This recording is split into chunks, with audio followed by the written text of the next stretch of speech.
Good morning. Morning.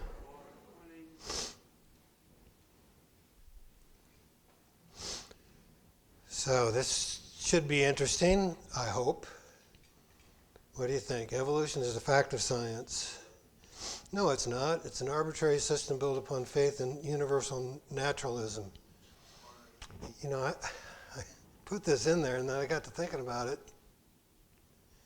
You think a 6-year-old's going to be saying that to... we need to be honest too in our arguments. Maybe an adult would say that, or maybe you could teach a child. They probably don't understand universal naturalism, do they?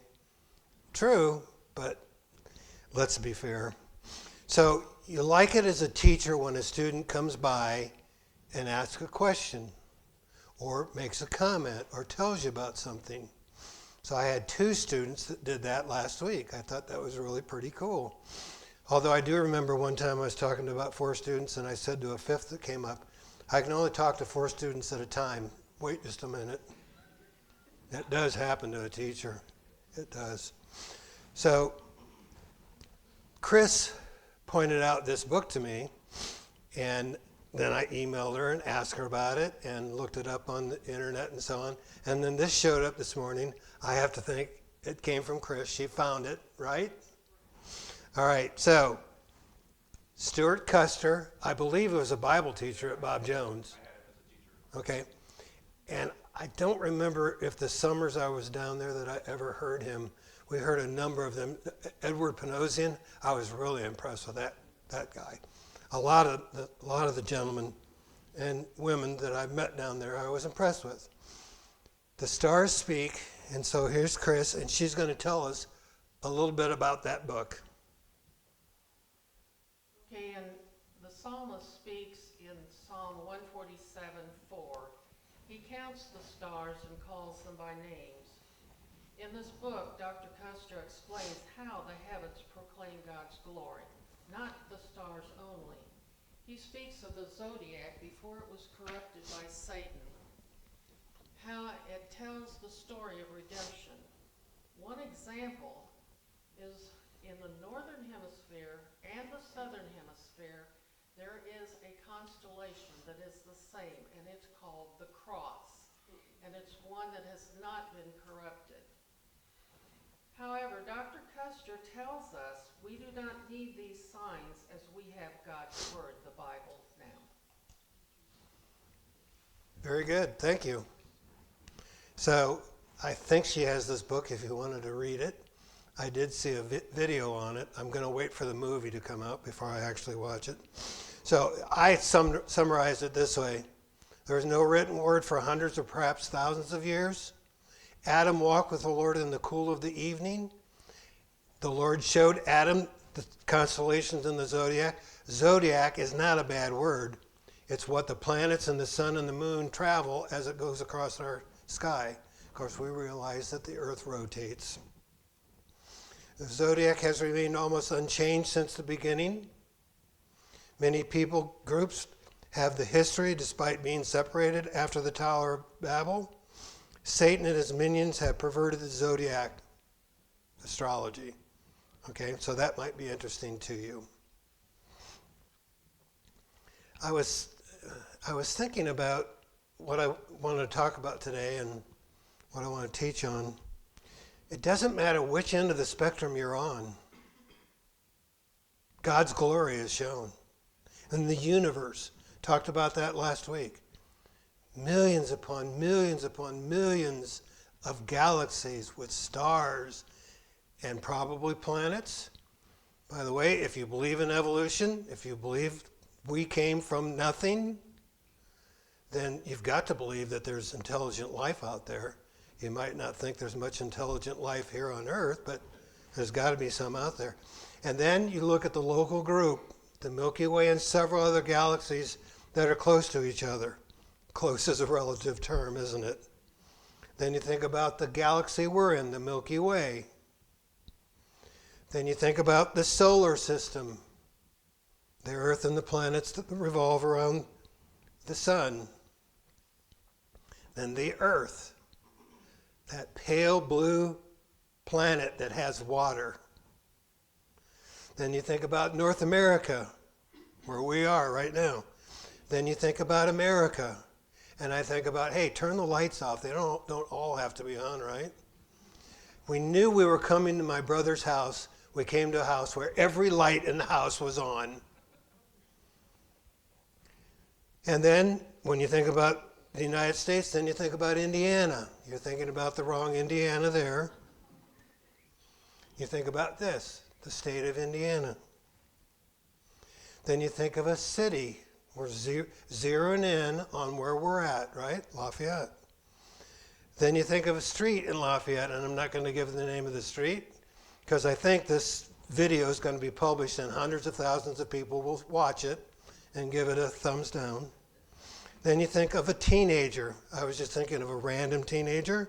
This is the random teenager I was thinking of. And the reason I was thinking about this teenager was because he was another student that came to me afterwards and showed me this. And I went, cool, totally cool. Now, Jesse, do you want to tell us anything about this picture that you took? Where did you take it? I took it at the Roma's house. Okay. So this was in West Lafayette. Mm-hmm. Okay. And did you use a telescope? Any special equipment to see that? No, I just used my phone camera, and I took a picture. I took a long exposure picture, so it was like a Cool. It made the picture 2 Cool. seconds long. So then I saw it at the lower left-hand corner of the picture. So then I just moved my phone over, and I got it dead on the second try. Cool. Now, when you were taking the pictures, were you receiving texts? Yeah. Okay. I just figured that would be something that would happen. And, okay, what comet is it? Is it the A3 comet? I looked it up. So Jesse Floyd, October. It's Gesundheit, whatever that is. All right. And he was at the Lazy Bee Ranch. Okay, that's where they were. And you were obviously you were looking west, right? Just let me go back. The sun, where would it be located in this picture? The tail always points away from the sun, so the sun is down there somewhere. Got me? That's not the direction it's moving. That's dust and particles coming off of. All right, so now, we're down to a student. Now let's think of a body system, like the nervous system. All right? And we know the key to the nervous system is an organ, which we call the brain, right?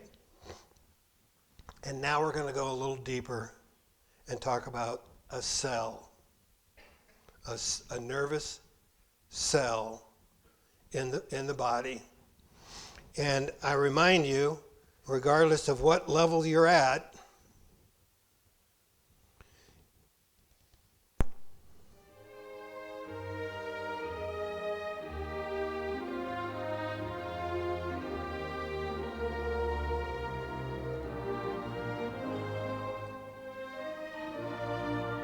with trillions and trillions of galaxies, you recognize how large, how beyond our imagination, how big the Creator is.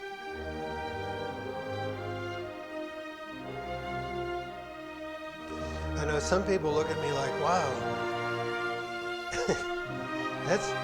it's not me that's incredible, it's Him.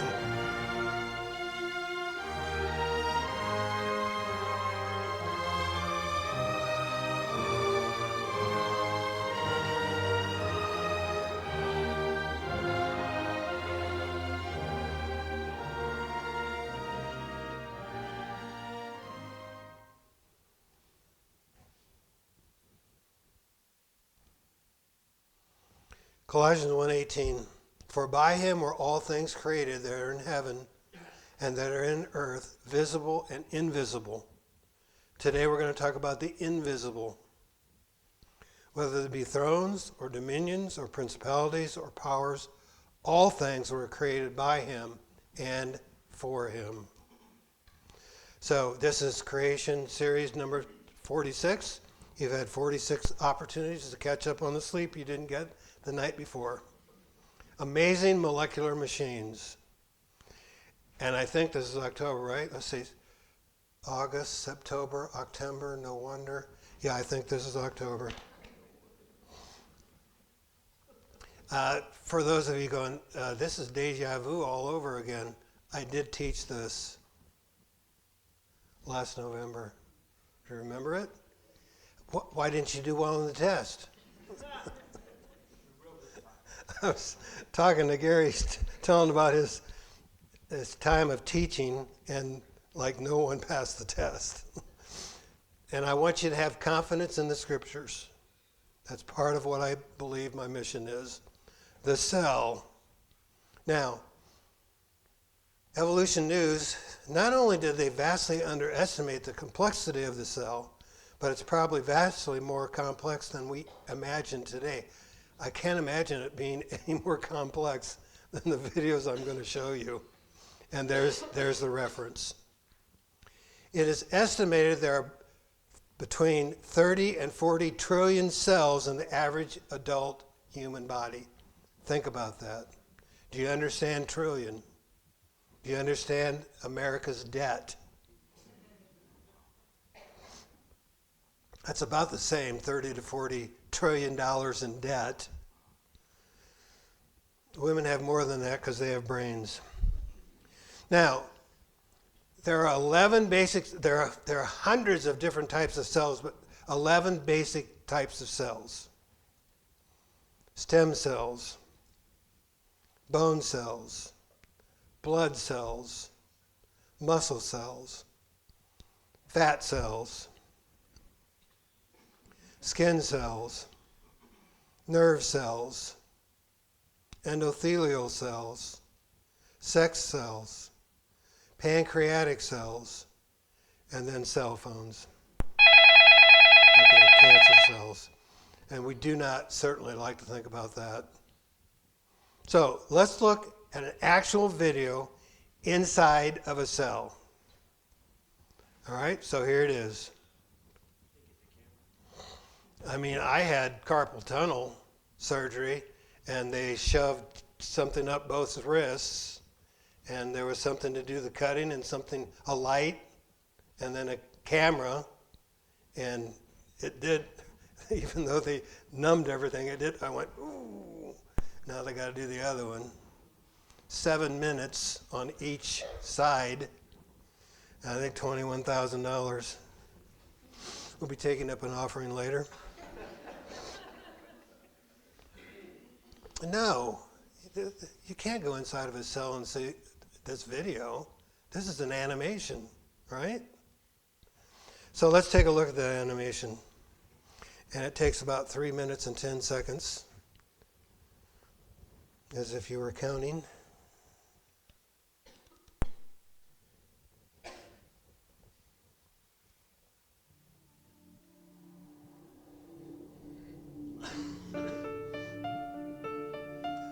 This is not actually inside a cell, this is inside a vein or artery. Now we're inside the cell. Can you imagine it's more complex than this?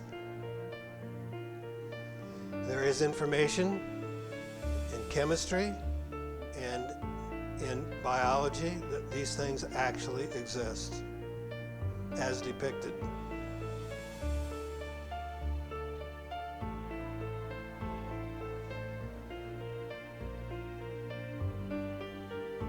And if you send me an email, my email's in the church directory, I will send you the link for this video. I've probably watched it 100 times, and I probably understand about 10% of it.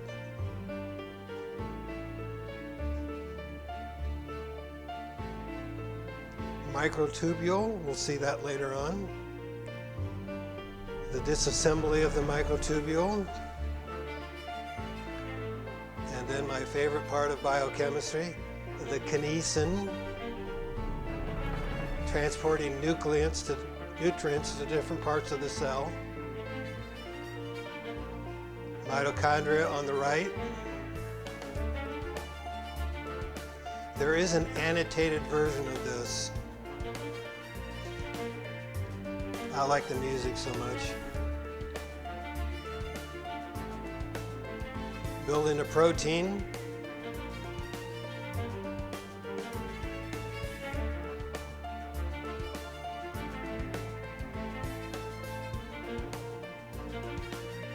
Building another protein at the bottom of that ribosome.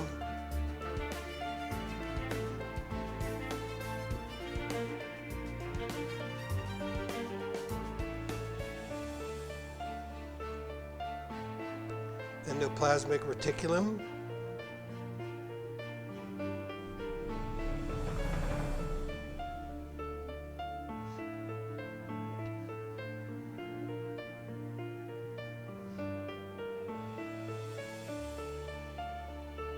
See, when you consider the universe, and then the level we're at, and then the microscopic, beyond microscopic level, it's just incredibly complex.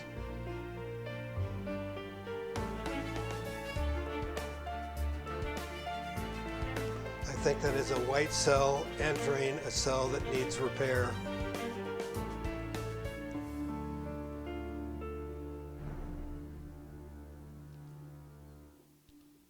So this time when I watch the video, do you do this? Do you read the comments? I like reading the comments underneath the video. Is this an animation or some kind of microscope? What do you think? Animation, of course. I think I noticed a little sarcasm in that answer. To my Bio 1010 classmates, Jesus Christ loves you. He is aware of you. Keep going strong. No doubt some unbelievers in that group. LOL, evolution. So, even though there are different types of cell, this is kind of a generic cell. Kind of generic. And some parts that you might recognize: the nucleus, lysosome. I mentioned endoplasmic reticulum, microtubule,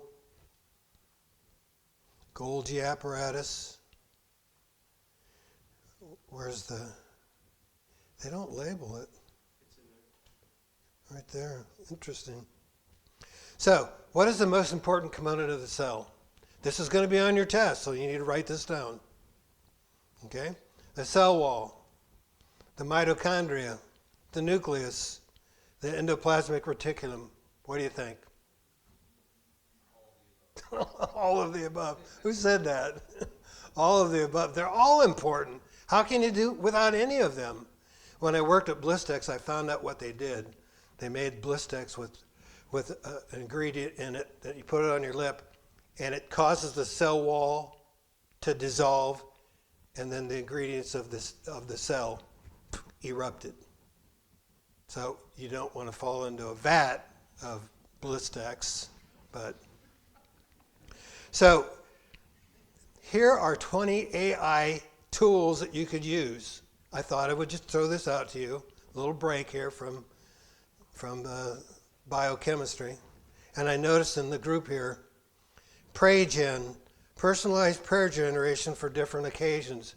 I assume the pastor's going to use this next Wednesday night when we have our prayer meeting. We'll all get the PrayGen out. What? We need to figure out how we need to pray to God. Of course, this is for somebody who says, well, I'm praying at this event and I want to generate a prayer for me. You're praying externally, right? Not internally and between you and the Lord. It's interesting you bring that up because then it's a small leap from there to saying that becomes God. That's interesting. Very interesting. Now, what I want you to do at this point is think about this, the cell, and we're going to focus in in on this right here.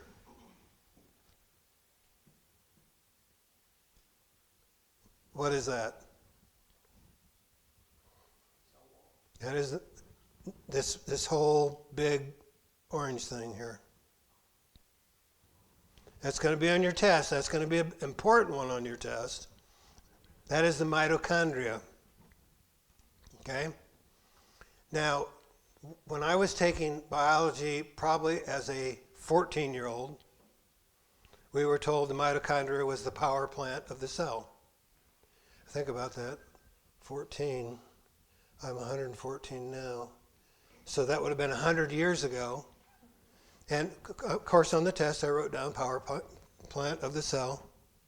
It is incredibly complex, this power plant. I want you to focus. I thought I circled that. It didn't show up. I want you to focus on this this inner membrane, because that's where these devices are going to be located. And when you think about the cell, you think about DNA.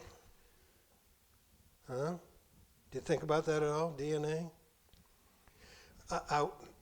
To me, that's pretty easy, DNA. And Lori and I anymore, we only go to places we can spell, like IGA, MCL, YMCA, KFC, A&W, BMW. And once in a while, we'll kind of stretch a little bit and go to Aldi. That's kind of easy to spell. But Walmart, is that 2 words? No. And Major, what's the J in there for? I don't get that at all. So DNA is very complex. And we're told that your DNA would fill up 100 volumes of encyclopedias. Now, you'll go, well, that's not an encyclopedia. No, it's a chemistry book that I taught from. And this is about the size. Do you remember encyclopedias? You remember the guy coming around and saying, would you like an encyclopedia set, or would you like to send your kids to college? And that's about the size of encyclopedia.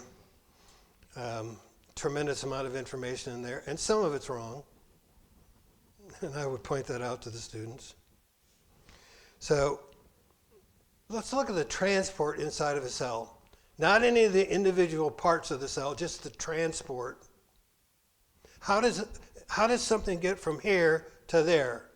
We're not talking about how it's made or how it's used, just how does it get there? Let's talk about a way it doesn't get there. It doesn't get there this way. There's not a little truck in there carrying things around. And by the way, if you don't know, Carl is a transport for Newton Oil and has no relation to this Newton family over here. Well, this is something called a molecular machine. Transport inside of a cell. Let's look at the kinesin. How does the kinesin do this?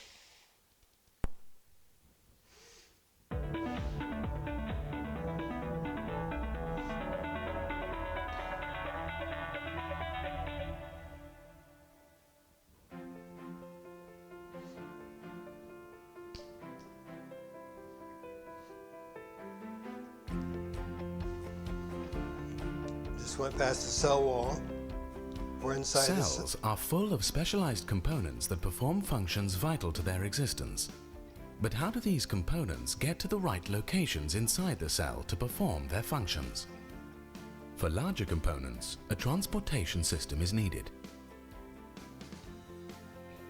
Meet the kinesin.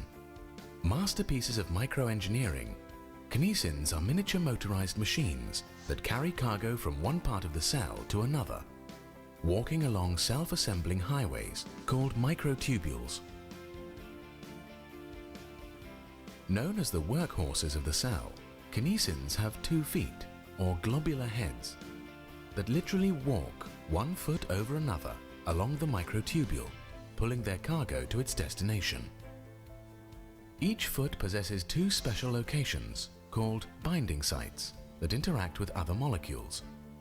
One site attaches to the microtubule and the other binds with ATP, the energy molecule of the cell.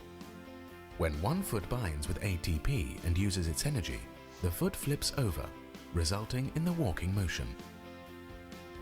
Each foot has a short neck, which is connected to a strand of a long coiled stalk. At the end of the stalk is a fan-shaped tail, which holds tightly to the cargo being transported. Kinesins can carry cargo that are many times their own size. Sometimes a kinesin is in danger of getting stuck on the microtubule highway because of blockages caused by other cellular components. To get around such obstacles, multiple motor proteins may be used to carry a single piece of cargo, together providing enough force to break free. Kinesins typically walk away from the center of the cell and toward the cell's periphery. The kinesin's 2 feet work together efficiently, with one foot holding fast to the microtubule, while the other releases itself and takes a step forward. This coordinated stepwise movement allows kinesin motors to walk as many as 100 steps per second, moving about 8 nanometers with each step. When not carrying cargo, kinesins can shift to energy-saving mode to conserve fuel until their next job. The kinesin plays a vital role in many cellular processes, not just transporting materials, but also aiding cell replication. The walking kinesin molecular machine, another example of intelligent design.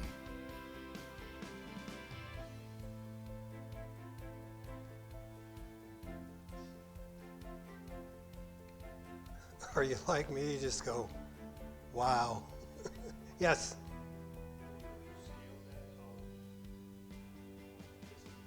Thank you for asking that question. They say if they scale that to the size of a car, it's going about 100 miles an hour. So here, this is slow-mo.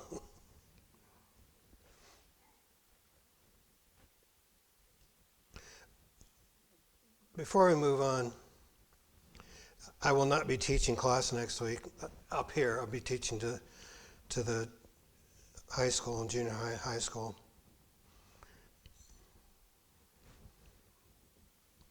There is no off position on the Genius switch. Yeah, I got to turn that down.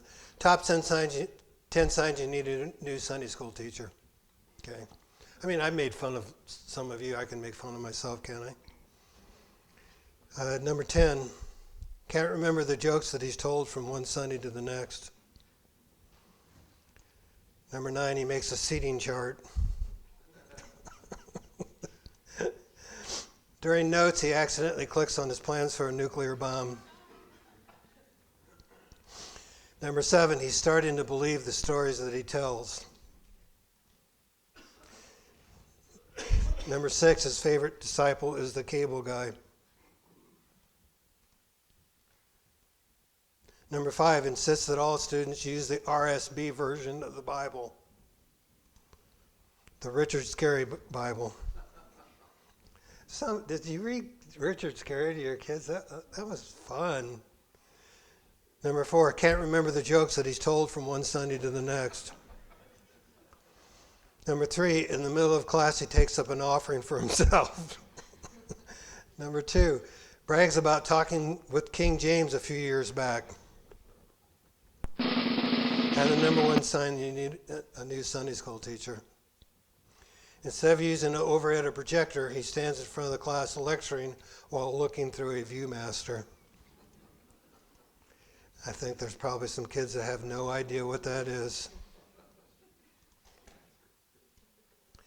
A research project in 2006 reported the discovery of over 250 new molecular machines like the kinesin.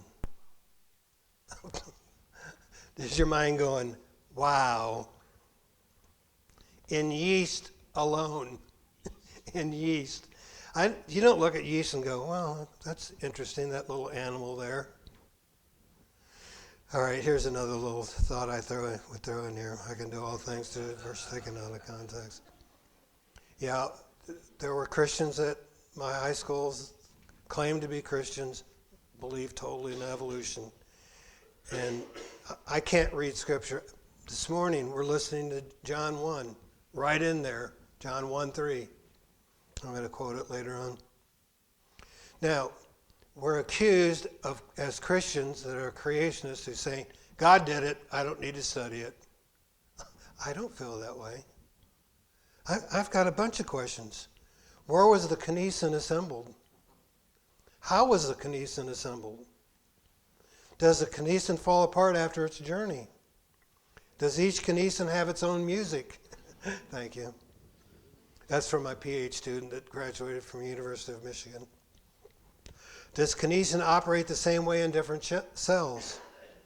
How does kinesin know where to take the bag?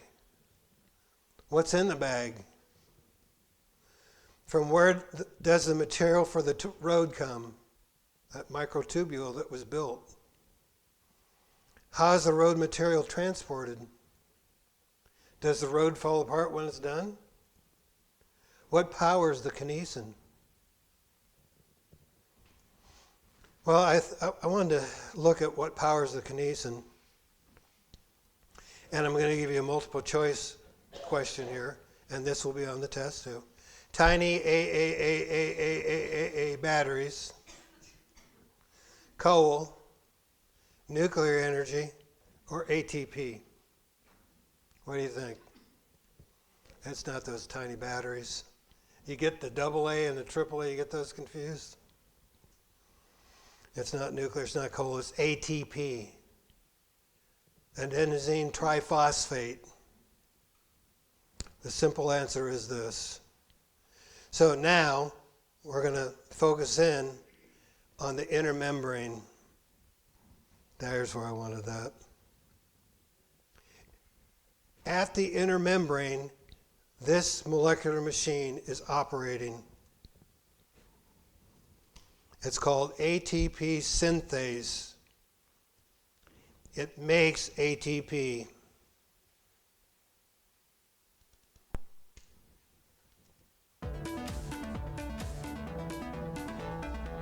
It is a molecular machine.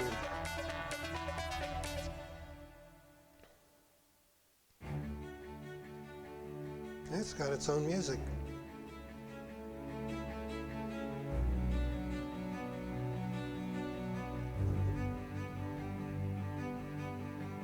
Let me pause just a second. This is inside the mitochondria, and this is the ATP synthase. And let's see how that works.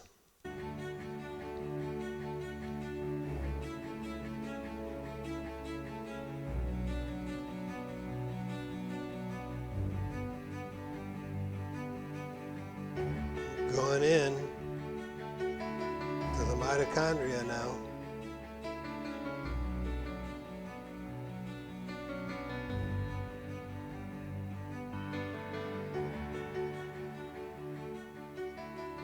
It's been called one of the wonders of the molecular world, an amazing nanoscale machine. ATP synthase is a high... So this is a cutaway of that membrane I was showing you with the ATP synthase right there. Otherwise you wouldn't be able to see it work, you'd just see the top of it like back here. high-tech micromolecular power generator inside the cells of your body. It generates adenosine triphosphate, or ATP, an energy molecule that provides fuel that every one of your cells needs to function. Without this fuel, your cells will cease operation, and so will you. ATP synthase works like a rotary engine. The barrel-shaped rotator is composed of 10 to 15 protein parts called subunits. The rotator spins around, transmitting mechanical energy into the drive shaft of the machine, which helps make ATP. This drive shaft has a specially placed bump that opens and closes parts as the drive shaft spins around. This bump opens special protein subunits on the bottom of the machine.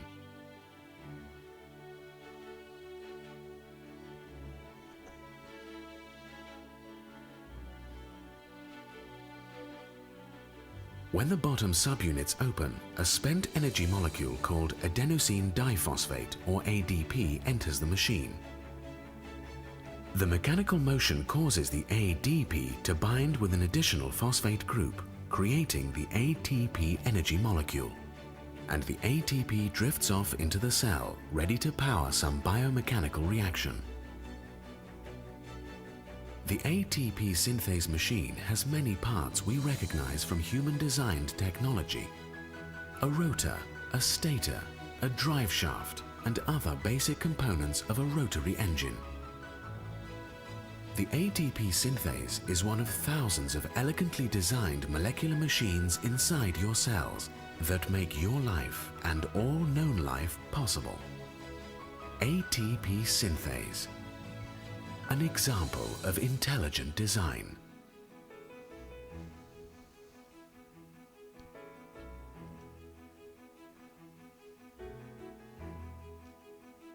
So it doesn't matter whether you're looking at the universe or the tiny cell inside the cell, what's going on. He's created it all.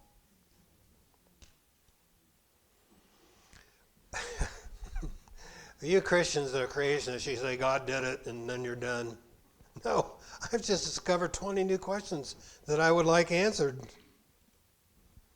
How did the imbalance of protons arise? How and where was the ATP synthase made? The actual motor, where was it made?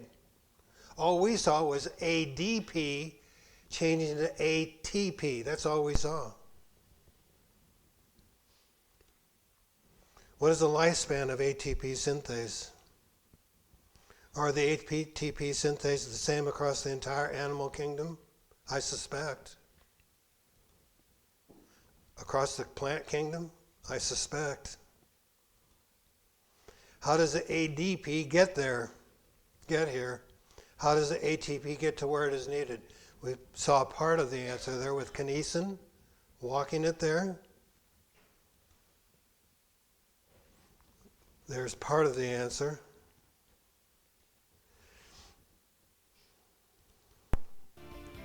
Known as the workhorses of the cell, kinesins have 2 feet, or globular heads, that literally walk 1 foot over another along the microtubule, pulling their cargo to its destination. Each foot possesses 2 special locations called binding sites that interact with other molecules. One site attaches to the microtubule and the other binds with ATP, the energy molecule of the cell. When one foot binds with ATP and uses its energy, the foot flips over, resulting in the walking motion. Not everything has to be transported by ATP. You can see some of the materials flowing in there.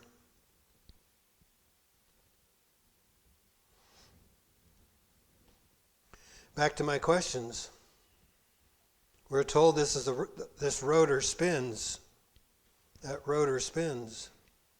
Because there are higher concentration of protons up here than there are down here, they naturally flow through that rotor.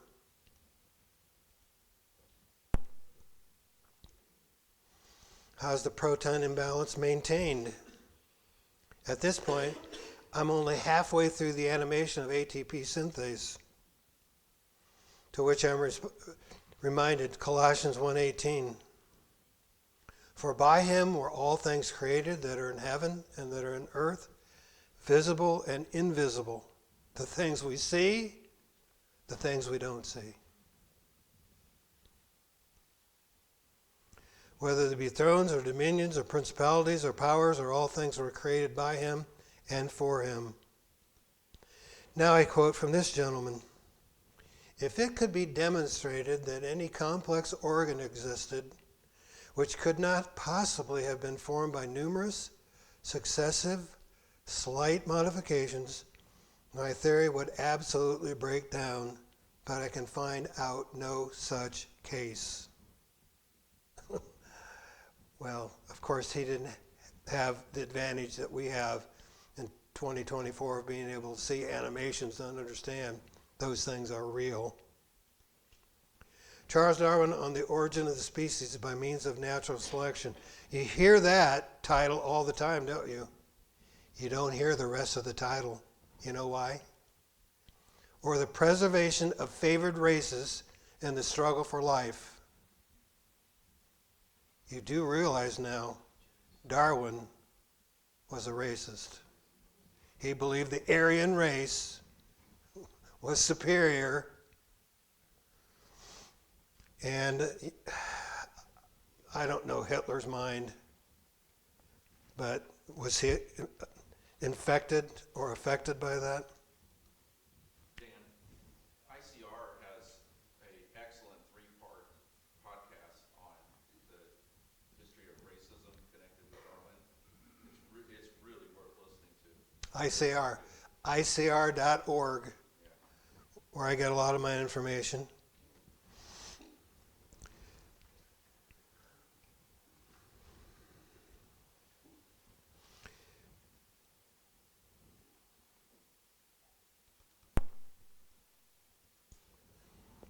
And there's not just one of these moving along the microtubules. There are hundreds in your cell right now. Somebody said, I've got 30 to 40 trillion cells and they're all doing this. No wonder I'm so tired.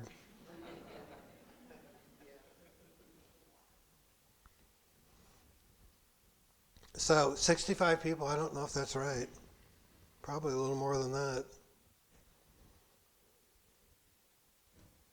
Times 35 trillion cells, we'll just take the average, times hundreds of these going on in your cell right now. That's an unbelievably large number of molecular machines operating in this room right now. Y'all want to put your heads down and sleep? If my calculation is right, let's see. This would be million, billion, trillion, quadrillion, 227 quadrillion of those going on right now in this class. Assuming that each cell has 100 kinesins. I want you to think about this for a minute. And when Jesus called Lazarus forth, he was dead, right? The sister said, by this time he stinketh. Just think about that. He had to tell all of these kinesins and every other one of those molecular machines to get moving. That's just incredible to me. Just beyond my understanding. So here we are in 2025. This is not a painting. It is a detailed image of a human cell to date obtained by radiography, nuclear magnetic resonance, and cryo-electron microscopy. It doesn't matter which end of the spectrum you're on. The galaxies, just incredible. The kinesins, or if you're right here on the earth observing the beauty. Lori, when we're driving along, goes, look at that, beautiful, the trees, they're beautiful. To which I go, yeah, but you know, we got 135 bags of leaves to rake up this fall. And that is true, we do.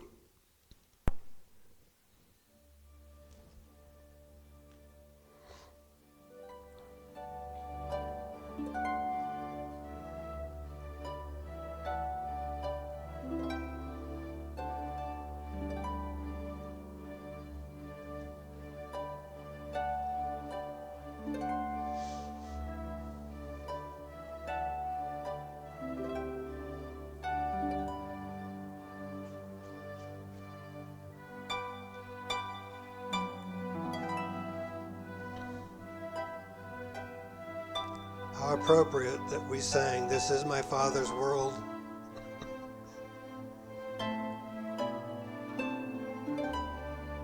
Declare their Maker's praise. He speaks to me everywhere.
Thank you so much. Appreciate you taking all this time and teaching these last 4 weeks. We appreciate Dan's energy and effort and time and sharing his knowledge. And it's been a real encouragement. Appreciate it very much. Getting ready for the service. Lord, thank you for our church family. Thank you for Dan and the gifts and abilities you've given him and his desire to share the Word of God and impress these truths of the greatness of who you are and your creation upon our hearts and minds, so that you will again encourage us in our walk with you, in our faith, in our trust in who you are as the Almighty Creator God. And Lord, may we respond in obedience and faithfulness. Thank you again for our time together. Pray bless the service now to follow.